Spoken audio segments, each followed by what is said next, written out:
হাঁটতে শিখলে শুরু হয় জীবন, বলতে শিখলে বদলে যায় মন। পড়াশোনা শিখলে খুশি থাকে মন, পড়াশোনা ছাড়লে বেকার জীবন। দোষ করে একজন, ধরা পড়ে অন্যজন। মিথ্যা বলে অনেকজন, সত্যি বলে একজন। বৃদ্ধ হলে বেকার হয় মন, এই তো হলো আমাদের জীবন। বেঁচে থাকতে মাকে বাদ দেয় না, আর মরে গেলে মানুষকে গরু কেটে খাওয়ায়। অন্যের ভালো করো, দেখবে তোমার জন্য ভালো কিছু অপেক্ষা করছে। একটু খোঁজ নিয়ে দেখো, ভালো আছে বলা মানুষগুলোই প্রকৃত পক্ষে ভালো থাকে না। গরিব থেকে ধনী হতে চাইলে আপনার স্ত্রীকে আজ থেকে দুটি কাজ বন্ধ করতে বলুন। নাম্বার 1, স্ত্রীর অহেতুক খরচ কমানো। নাম্বার 2, স্ত্রীর পরের কথায় কান্না দেওয়া। কেউ 2 দিনের পরিচয়ে আপন হয়ে যায়, আবার কেউ 15 বছরের পরিচয়ে বেইমানি করে। লক্ষ্মী মেয়েদের কিছু বৈশিষ্ট্য: রাগ খুব বেশি হয়, অল্পতেই মাথা গরম হয়, রাগ উঠলে মাথা ঠিক থাকে না, মুখের উপর জবাব দিলেও হৃদয়টা নরম, রাগের মাথায় উল্টাপাল্টা বলে দেয়, তারপর নিজেই বেশি কষ্ট পায়। অতীত নিয়ে কখনো মানুষকে বিচার করবেন না। মানুষ শিখে, মানুষ বদলায়, মানুষ এগিয়ে যায়। প্রতিটা ভুল মানুষকে একটি করে শিক্ষা দেয়, আর প্রতিটি শিক্ষাই একজন ব্যক্তিকে পরিবর্তন করে দেয়। যদি অনুভব করো কেউ তোমাকে এড়িয়ে চলছে, তবে তাকে আর কখনো বিরক্ত করো না। মুখ দেখে নয়, ব্যবহার দেখে মানুষ চিনুন। কারণ চিনি আর লবণের রং একই হলেও স্বাদ কিন্তু আলাদা।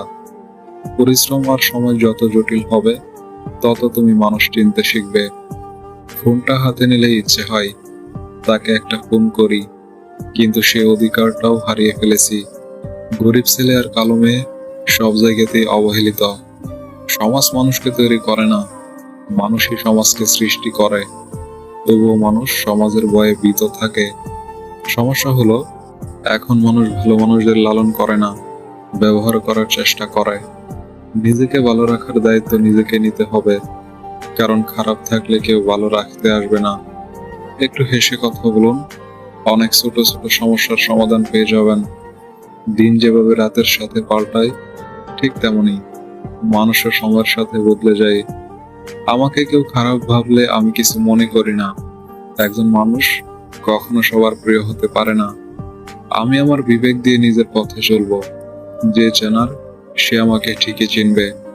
সব জিনিস নতুন ভালো লাগলেও বন্ধুগুলো পুরনোই ভাল লাগে। সময় থাকতে যাকে মূল্য দিবে না, সময় পড়লে তার নাগালার চাইলেও পাবে না। কারণ আত্মসম্মান সবারই আছে।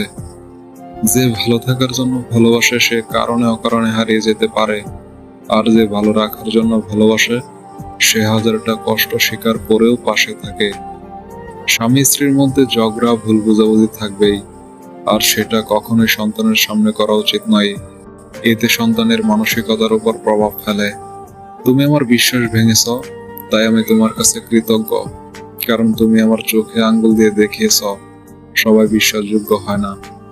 রাগ করলে 100 বার সরি বলা যায়, অভিমান করলে 300 বার কলও দেয়া যায়। ঝগড়া হলে, কথা বন্ধ হলে বেহায়ার মতো বারবার সব ঠিক করার জন্য অনুরোধ করা যায়। ব্লক করলে সব খোলার জন্য সব রকম উপায়ে যোগাযোগ করার চেষ্টা করা যায়।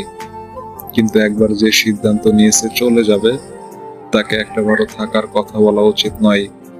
লোকের কথা ছাড়ুন, নিজের মতো করে বাঁচুন। মানুষকে আমি খুব কাছ থেকে দেখেছি, বিশ্বাস করেন, মানুষ দূর থেকেই সুন্দর। মুখের ভাষা বোঝার জন্য সামান্য জ্ঞানী যথেষ্ট, তবে মনের ভাষা বোঝার জন্য অবশ্যই আর একটা মন লাগে। একজনকে ছেড়ে আরেকজনকে খুশি করার নাম ভালোবাসা নয়, বেইমানি। জীবনটা জ্বলে থাকা বাল্বের মতো। বাল্বের তো গ্যারান্টি পেয়ে যান, কিন্তু জীবনের কোনো ওয়ারেন্টিও নেই। যে কোনো সময় ফিউজ হয়ে যেতে পারে। সবকিছুই দেখেছি, সবকিছুই সহ্য করে নিয়েছি, কিন্তু চুপ আছি, কারণ সময় এখনো আসেনি। যদি তুমি দ্রুত হাঁটতে চাও তবে একা হাঁটো, যদি তোমার গন্তব্য দূরের হয় তাহলে একত্রে হাঁটো। হৃদয়ে স্থান দেওয়া যতটা সহজ, হৃদয় থেকে মুছে ফেলা অনেক বেশি কঠিন। মেয়েরা যাকে ভালোবাসে তাকে শ্রদ্ধা করে, শুধু তার কাছে মাথা নিচু করে থাকতে চাই। সঠিক মানুষটা সেই, যে কখনো আপনাকে ভালোবেসে ক্লান্ত হয় না, এমনকি আপনার পাগলামির কারণে কখনো বিরক্ত হয় না। যে কেবল আপনাকেই ভালোবাসে, তার যে কোনো পরিস্থিতিতে। নিজেই নিজেকে একটা কথা দাও, যেখানে তুমি কোনো ভুল করনি সেখানে কখনো মাথা নত করবে না। এই সংসারে কেউ সুখী নেই, সবাই দুঃখী। কেউ নিজের দুঃখে দুঃখী, তো কেউ অপরের সুখে দুঃখী। সেই হাত সর্বদা পবিত্র, যে হাত প্রার্থনার থেকে সেবার জন্য বেশি ওঠে। কেউ তোমার বদনাম করলে উল্টো তার বদনাম না করে নিজেকে এমন ভাবে করো যাতে তোমার সম্পর্কে খারাপ কিছু কেউ বললে যেন কেউ বিশ্বাস না করে। মনের কথা আর মনের ব্যথা বুঝে যেই জন, সেই তো প্রকৃত আপনজন। সম্পদ কখনো সুখ এনে দিতে পারে না, সুখ আসে মনের সন্তুষ্টি থেকে। আমি কিছু মানুষকে লাগিয়ে রেখেছি আমার পিছনে কথা বলার জন্য। বেতন এক পয়সাও দেয় না, কিন্তু কাজ খুব ভালোভাবে করে। কেউ যদি আপনার জীবনের অতীত ভুলিয়ে দিতে পারে, তাহলে খুব সম্ভবত সে আপনার জীবনের ভবিষ্যৎ। জীবনে যা কিছুই ছেড়ে দাও, হাসি আর আশা কখনো ছাড়বে না, কারণ এই দুটো জিনিসই তোমাকে বেঁচে থাকতে সাহায্য করবে। জীবনে ভুল ধরার মানুষের অভাব নেই, কিন্তু পাশে থেকে সঠিক পথের সন্ধান কজনই বা দিতে পারে। সব মানুষই মুখোশ করে ঘুরছে দেখি এই দুনিয়ায়, কে যে আসল কে যে নকল সেটা বোঝা বড়ই দায়ী। যে ব্যবহার তুমি অন্যের কাছ থেকে আশা করো না, সে ব্যবহার তুমি অন্য কারো সাথেও করো না। বাবা হলেন একটি বাড়ির ছাদ, যে নিজে করে সন্তানদের ছায়া দেয়, কিন্তু মুখ ফুটে কিছু বলে না। খারাপ সময় জীবনে আসবেই, কিন্তু অপেক্ষা করতে শিখে গেলে ভালো সময় তোমার জীবনে আসবে। টাকার লোভ মানুষকে অন্ধ করে দেয়, আর ভালোবাসার লোভ মানুষকে নিঃস্ব করে দেয়। ভুল মানুষের মায়ে জড়িয়ে গেলে না সেখানে আর থাকা যায়, না সহজে আর নিজেকে নিজের জায়গায় ফেরানো যায়। এভাবেই তো কিছু সম্পর্ক চিরতরে শেষ হয়ে যায়। কেউ সময় দেয় না, আর কেউ সময় পায় না বলে। ভিডিওটি ভালো লাগলে প্লিজ আমাদের চ্যানেলটি সাবস্ক্রাইব করবেন এবং একটি লাইক করে দিবেন, কারণ আপনাদের একটি লাইক আমাদের পরবর্তী ভিডিও বানাতে উৎসাহ যোগায়। ভালো থাকবেন, সুস্থ থাকবেন, আল্লাহ হাফেজ।